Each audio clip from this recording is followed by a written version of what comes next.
Good morning. I changed the angle up for this camera because I want to film a get ready with me video, and I have a new vanity and it's about half the size of my old one, and it just was a little too up close and personal when you're right in front of me. Maybe I'll put it back there when I'm doing the eye makeup, so that's the first thing I do. I just wanted to get ready for the day. Figured why not film it. Thank you for the request for this video. I appreciate you watching. So it's actually midday and I always wake up super early, but I've not gotten ready at all. I woke up, cleaned my house, did my manicure. I have nothing on my face, so I'm excited to primp.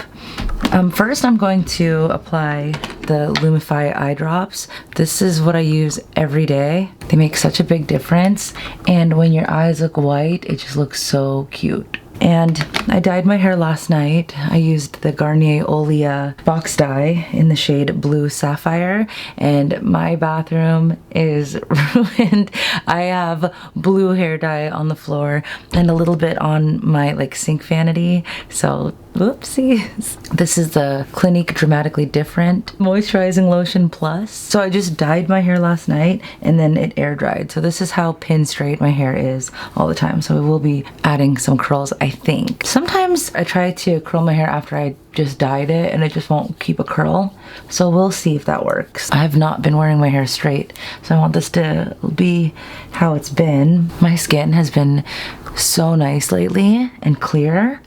But of course, when I consider filming, I get some friends. So this is a Caudalie Vino Perfect Instant Brightening Moisturizer. And this, I've never purchased this. It's just always come for free if they have gift packs of the Vino Perfect serum that I use at night. I don't know how much this costs, not in a kit. I don't know if it'd be worth it. But I do like to apply extra lotion to the under eye. I didn't change my makeup products, but I did change my application. So I'll show you how this goes now. I'm gonna put my hair up because you can't see it anyway. I just don't want it in my way. If you've watched my videos before, you might be familiar with a lot of this. I purchased these bamboo tissues on Amazon. Two things I'm going to use first are the Dior Forever Concealer in the shade 15N. This MAC contour palette. And we're going to use the color Cream right here to set the eyes after I put concealer on them. So when I use my concealer as an eyeshadow primer, I only use what's on the screw part. And then it's win-win for me because it keeps my product from getting too messy and I get the perfect amount of eyeshadow primer. And I love using concealer for an eyeshadow primer. I've always used concealer as an eyeshadow primer. I don't think it's worth the money to get an extra product, but I do think that priming your eyelids is a must. We're doing full glam today. If you've been here before, you'd know. So that's what I like to do all of the time. See how it looks like a lot brighter than the color it once was? That's how your shadows are going to pop. I'm using this tapered brush with that MAC cream color just to set this. You don't want to go in with a powder eyeshadow on top of concealer unless you use a powder to set it all. Otherwise, your powders can stick to the concealer and you don't want that. I don't know if MAC is like the cool new hip thing. Oh, it's definitely not new, but I don't know if it's becoming hip again. But MAC's always been the best in my opinion. I'm hitting pans so hard on here. I have a new one. I don't know if I'm ready. No, there's still enough on here. This is Wedge. I'm using the Sigma E40 brush. I like doing tutorials because it's a reminder to myself to hold the tip of the brush, and it just helps with the application to make sure that it's light, and when it's a light application, it blends a lot better. So I just do circular motions into the crease area and I bring it upward just to create a nice transition. This is the furthest I've ever sat from my mirror and I'm still like right in your face. I'm not usually this tan. I've just been out all summer golfing. So I just apply this generously because I feel like the more you apply, the blendier it looks. And with this same color, in case there's any like blotchiness. I also take the Sigma E35 brush and I just apply it more concentrated to the outer. If you've seen all this before, thanks for watching it again. If you've never seen this, these are my oldest tricks in the book. I'm talking like 2014 old. I think I first learned about these brushes from Jaclyn Hill back in the day. I miss old school YouTube because the makeup world is so different now. I used to just watch it just for like makeup application tips if you're passionate about makeup. But nowadays I feel like it's so much like marketing, you know, instead of commercials. I feel like brands are just using YouTube, paying influencers. So it's so much more money driven now that it's a lot less genuine than it once was. So I used to just sit and watch YouTube with like a pen and paper and like learn about makeup application and products and stuff. Now I just feel like it's not what I watch anymore. I have another E35 brush and this is like a shorter handle and this is MAC Espresso. And so I'm going to use this to create a little bit more depth on the outer corner. I just press it right like a stamp. But then I blend it again, just like that. This is just the makeup that I've been doing for a couple of years now. I'm taking this E40, no extra product, and I'm just going to blend this in like a little zigzag on the parts that got a little harsh, because that is a deep color. If you know me at all, you know I love the Tom Ford Eye Defining pen. It's steadily increasing in price, and it's still justified because I have not found anything even close. It's a dual tip eyeliner, and there's a long brush tip as well as a shorter felt tip. So this long brush I use initially on the lash line and then to create the wing, and then I'll shape the top with the felt. All right, so now I'm taking the little felt tip, a lot shorter. I'm just gonna go along my lash line on the top and then connect it. I like to do my eye makeup first because I like to use my face as a base for my hand. And then before I fill it in, I'm going to take MAC Carbon, and it's a matte black. And then this is the Morphe E36 brush. This I am going to tap the excess. I'm just going to fill this right here in a more concentrated way than we did Espresso. This I just think takes your look to the next level. I'm going to take this short handle brush again and just ever so gently tap this into Espresso and just like swipe in like the smallest, most precise directions, I guess. Now I'm going to fill in this liner with the brush part, like that. I'm getting so close to the camera. And then the trick for like glue and lashes, lash strips like this, is to not apply it right away. You gotta let the glue set a little. If you just wait a couple seconds and let the glue get tacky, then when you put it on, it will adhere perfectly. Do people wear lashes anymore? I don't know. I wore lashes in high school and they didn't make them as nice as they do now.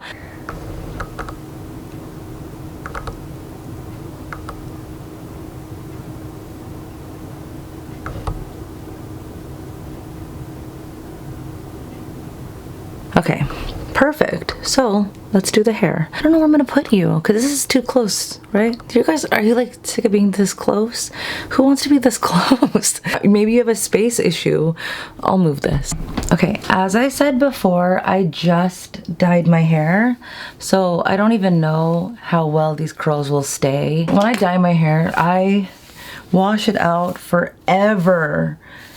And it takes so long for the water to finally run clear. I don't even use the full bottle of like dye anymore because it's just hard to wash out. So I use like half the bottle. I'm under the sink forever trying to wash until the water runs clear. And even still, I can feel product in my hair. It feels this way for like the first wash or two, but it does kind of affect your curls, so we'll see if this even works. I'll curl my hair same as always.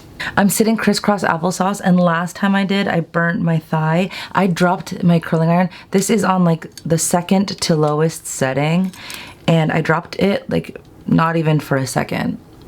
and I have a burn on my leg. And it's not like a raised burn or anything like that. It's just looks like a brush stroke, like a paintbrush, like stroked, like burn on me. But next hair wash day is Tuesday.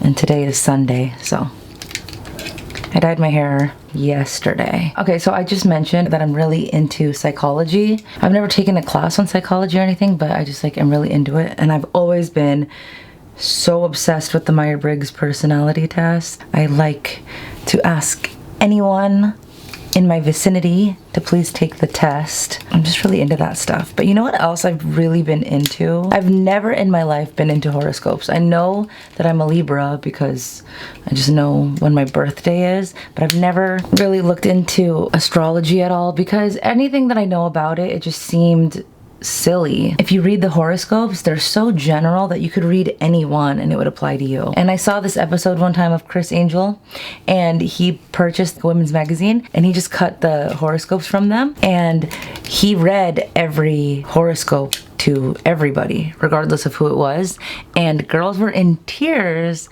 crying because how accurate it was. But I remember it being like, oh, you want to love, but you're afraid you're going to get hurt again. And girls were like crying. And yeah, I mean girls, like it wasn't guys. I just never really paid much attention to it. So then I start learning about golf, right? Such a random segue, but it's all connected. I feel like Elle Woods. Oh, I have a point, I promise. Oh, I have a point, I promise. Then make it. They have obstacles on the course. There will be water, there will be bunkers, there just will be hazard areas. And people kept telling me, if you tell yourself, don't go for the hazard, don't go for the water, that's exactly where your ball will go, even if it's not your usual ball flight. And I just thought that was so weird. So I was told that your brain does not recognize the word don't. For example, if I say, don't think of an elephant, didn't you just think of an elephant? Like your brain didn't say, oh, okay, I won't. You just thought of one. And so the advice I was given was to focus like on, in golf, just hitting the fairway, aiming to the left, instead of saying aiming away from the trees. It was just telling your brain what to aim for instead. And I thought that was so interesting, like psychologically. And I didn't know golf was going to bring me to this place. I've just never played sports before, and I was just not familiar with the psychology of sports.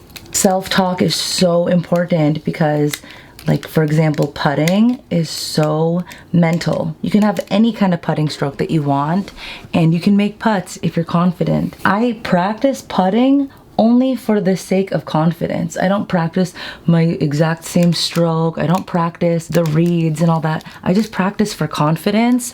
And my last round yesterday, I averaged 1.7 putts per hole. I only had 30 putts. You're supposed to, in regulation, have 2 putts per hole, and it's a 18-hole course, so you should have 36 putts. I only had 30. So that's really good. It's just because I'm a really confident putter, and so it like came true, and that really piqued my interest. So then I'm like accidentally learning a different side of psychology than what I usually look at.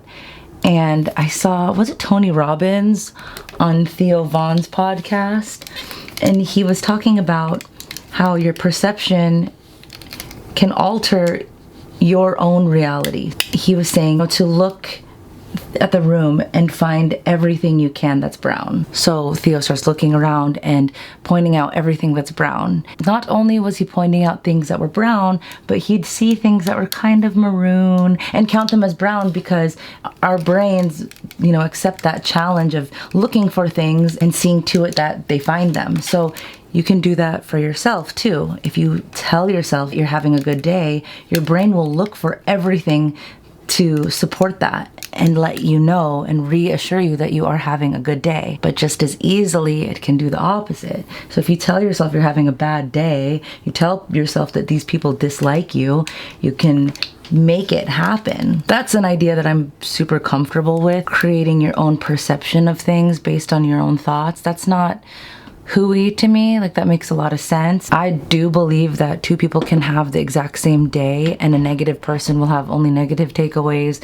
and a positive person will have only positive takeaways. That just makes sense to me. I'm like, now I'm gonna do my hair like this. This won't last long, but this is gonna look silly. Pardon me. This is how I like to do the top section. And when I do the top section, I turned on my straightener because that's the amount of time I need. Anyway, I'm all for you creating your own perception, but I never considered the idea that your perception can create reality. And the way that I think that I saw it first was when people were talking about, you know, being sick. People can make themselves sick with their thoughts, and there are studies to support that people can cure themselves with their thoughts. Your own brain can alter physical reality and not just perceived reality. That was just kind of scary to me, and it wasn't crafty, it was scientific studies. So I just got kind of like excited looking into that, and I learned about vibrations. It's not debatable, the fact that there are vibrations. I've always been really sensitive to like higher pitched sounds and waves, and you know, we're on Wi-Fi, like sounds, frequency, vibrations, they're real and they're undeniable. And so I started just caring more about my own vibrations, I guess, and being more aware of vibrations of other people. And it's just changed how I see everything. If you emit a certain vibration, you're going to attract that same vibration. So why, if you have control over it, would you ever do negative things with that? It's just the way that I want to live now. Considering the theory that if you act with more gratitude throughout your day, is it just your perception that's altered and now you're finding more things to be grateful for? Or is your energy that you're putting out going to actually attract more things to be thankful for? Like, will better things happen to people who appreciate it more? Is that a thing? I don't know, but it seems like a safe bet, because although you can't travel through time and see both situations, you know, I can't physically disprove it and say, oh, if I go through this whole day and I don't be thankful, then the things I consider extra to be grateful for still occurred. I don't know. I don't really care to try to prove myself wrong when I'm going to make a positive change to my mental. Understand the importance of gratitude and your own vibrations and what you're putting into the world and what you're getting back from it. Vibrations and frequencies. Some of this astrology stuff is consistent with neuroscience, physical science. So that's just like what I've been really into lately. Learning about the planetary alignments and stuff. I don't know a lot about it. If the moon can change the tide, then who's to say that the planets are not going to affect us? We're just mere mortals. Like, do you really think that entire planets can be shifting and gravitational pulls can be varying and it's not going to affect you at all? Now, to what degree does it affect you based on your birthday? I don't know, but you can't say that the world and vibrations are not having any effect on you whatsoever. I'm going to get started on my face makeup. I'm going to put MAC Fascinating on my waterline. You know, like scientifically, there's no such thing as coldness. There's just absence of heat. I feel like negativity can be like that too. It's just the absence of positivity. I think our brains by default might accidentally go in that negative direction. So you have to put in an effort every day to seeing the positive, and just living your life is not something to do on autopilot. This is Benefit Professional.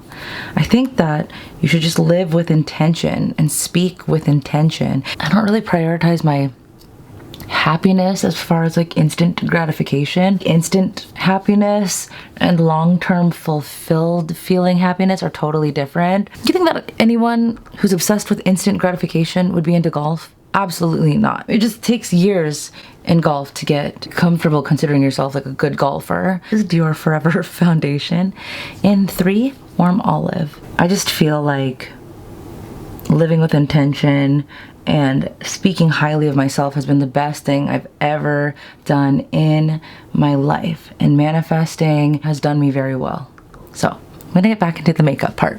I have foundation in the middle of my face, and I just like to leave it there for a sec and then apply to the cheeks like that. This is a Sephora Brush number 60, and I'm just lightly applying the foundation down the cheeks. My nose just doesn't hold makeup very well, so I like to blend that in last. Also, with this amount of makeup, I'm definitely not a sunglasses girly. With the same concealer that I used before, I used to just use the doe foot applicator right on, and I'd apply a lot and then use a beauty blender to basically absorb everything I applied. So now what I do is I just put a couple swipes on the back of my hand, and then I use a flat brush, literally looks like a paintbrush, and I just dip on the end, and then I just apply this to the under eye, and I just pat it.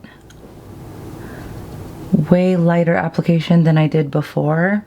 There were times before when I just felt like not putting enough makeup would create the crease, but this is better. Just like the strategy of application, I feel is more effective. And let this kind of set, and then you make faces to crease it. Now you take another layer and then you put it right on top. Cool trick I learned. This is the Hourglass 14 and the Ilia Soft Focus Powder. I'm just gonna take a small amount and then set the eye. So I used to initially go in with a large amount and bake, but first I'm just setting it, the small amount, and then I'll go in and bake on top, and it makes a big difference for the creases. Also, just keeping them at bay. You can skip this if you like, but I take this Beauty Blender, like the Puff, and I just dip it into the Ilia, and then I'm just going to bake under the eye. You don't have to do this. I just love a really glam under eye. I think the under eye is the most underrated part of makeup. So now we're going to set the rest of the face. And I use the Fenty Beauty Banana Powder. It's the Pro Filt'r powder in the shade Banana. And then this is just the Sephora Pro Bronzer 80 brush. And then I just set the face. I like this brush that it's so big because I like to kind of stamp it and then blend it in. And breathe out your nostrils while you're applying powder. Otherwise it goes in your nostrils and then you can create boogers. Not really blending my eyeshadow, but more like dusting off the excess powder that we've just applied. And then I'm going to apply Carmex. Is that weird? I don't know. But I like to put Carmex on. This is the Nars Ita Brush. I purchased a new one. I couldn't believe how short my old one was. It was definitely time to refill. I've hit pan on this guy, but this middle color here. I'm just gonna swirl this in, tap off the excess barely, and then I just really lightly sweep this as a contour. You don't want to press too hard because if you stamp this color on, it'll be really difficult to blend it out. And then I put some under my chin just to create some definition. And you can do another layer of contour, and then I also bring this up into the hairline on the temples. My hair part, I like it to have makeup on it. I've done something more than once. I'll say I've always done this.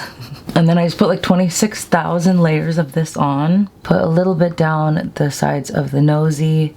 And I'm using the Sigma F77 and more of that Fenty Beauty. And then just bake underneath like that. That was so much product. Okay, I got excited. I'm going to take MAC Gesso. Uh-oh, it's rubbed off. I think this was the 129, but I'm going to take this brush and I'm going to apply Gesso on the inner corner. It's a matte white. I don't do shimmer anymore. The only shimmer I do is my highlight on my cheekbone, but you can do shimmer if you like here. And then if you apply it really strongly like I just did, I take the Hourglass 14 again and just blend that. Then I'm going to take this Nars blush brush, number 16, and MAC Pink Swoon. It makes me swoon, or look like I'm swooning. If you think that I have a crush on you, I'm probably just wearing this and not really blushing because you wouldn't be able to see mine through this makeup. I just love this shade. I just love this color. I love the colors of this makeup. I've never done a color analysis, but whatever season I am, if you're this season, these shades will be perfect for you. I love pink and green. They're my favorite colors, and I like my foundation because it's warm olive, so it's kind of green. And then putting this pink on top. Yep. Pink goes good with green. I just think that these are the cutest colors. The mushroom shades in the eyes. I love this makeup look. So I'm just gonna do one more pass with this flat brush with no excess product on it, but I just put so much on that it's like still full. I don't know if this is discontinued, guys. The Urban Decay DeSlick makeup setting spray. I might switch to Charlotte Tilbury because I think this might be discontinued. I can't purchase it online, but there is inventory available at my local Nordstrom. I don't want makeup on my eyebrows. I got a touch up on my microblading last October, and I think I'm good until next spring, so I just don't want to cover that. I'm taking Becca Smashbox and Becca Champagne Pop. So old school. Find me a cuter shade than this though. Can't. You can layer on a little bit more liquid liner if that makes you happy. It makes me happy because this product is so deep that when you get powder on top of it, it really takes away from it. And I'm not going to do my face before this because it's easier for me to just reapply that little bit than to try to map out a whole liner, you know? So I'm just gonna apply some Chanel mascara. I like this mascara a lot. Le Volume de Chanel. I kind of apply it with like the tip of it, and I just run that on my lashes and then kind of spread it out. My favorite lip liner right now is the Charlotte Tilbury Iconic Nude. I actually think it's a little dark for me, only in some spots, if that makes sense. Look at my lips. Okay, my lips are like not dark at all, which is fine, but my skin material sticks out and it looks like it should be lip material. Like my pink lip material is small, and then like the outline sticks out, but it's made of skin material. So I put liner on that, and then I think that it looks like overlining. But if I only followed the lip material, it looks like I'm underlining, and I don't want that. Okay. This lipstick is by MAC, and it's called Kinda Sexy. And that's what I strive to be. I'd be really happy with that descriptor. Like, what's she like? Oh, she's kinda sexy. If you really want to be a perfectionist, you can take this Tom Ford brush, this flat one, and just swipe it to really clean up that line. I didn't want to move the camera just to do my lipstick, but I moved it just to look at it like this. It's cool, like it feels more hangouty with the camera like a foot to the right, but this is more like the colors. Just wanted to show you. I think all of these products go so well together. They're so complementary. Like I was saying about self-talk and all that kind of stuff, I want to be more intentional about being positive about myself. Like I want to be okay saying that I feel like I look good. I like the way that this looks. I've been doing the same makeup look for a while now, so I obviously like it. I think it's okay to say that you're pretty. You should know how pretty you are with and without makeup. You know, if you're putting makeup and you're putting all this time and effort into putting yourself together, you should like the way that it looks, and you should be okay saying you're pretty. And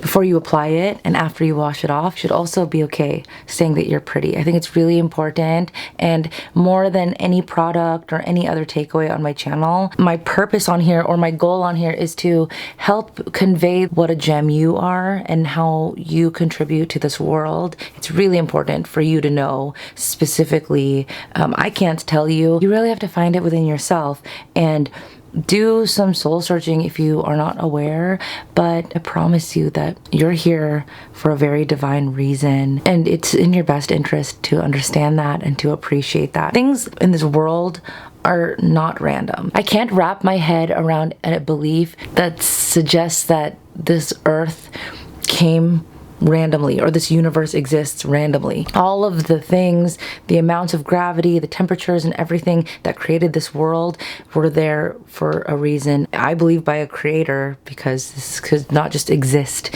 randomly. But with that being said, you were not created randomly. You know, you were meant to be on this planet, and I know you were not put on here for no reason. You were here to do great things, and maybe the first step would be appreciating that and understanding your importance on this planet. So I would love for your takeaway to be knowing how beautiful you are and how important you are, specifically you, and yeah, and that's really the goal here, is for you to understand that. And you were sent here for a reason. So that's just what I want to share, as well as some silly makeup tips. Hope you like those too.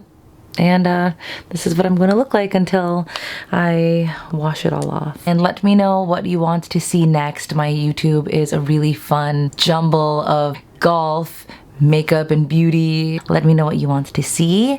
Thank you so much for watching, and I will see you in my next video.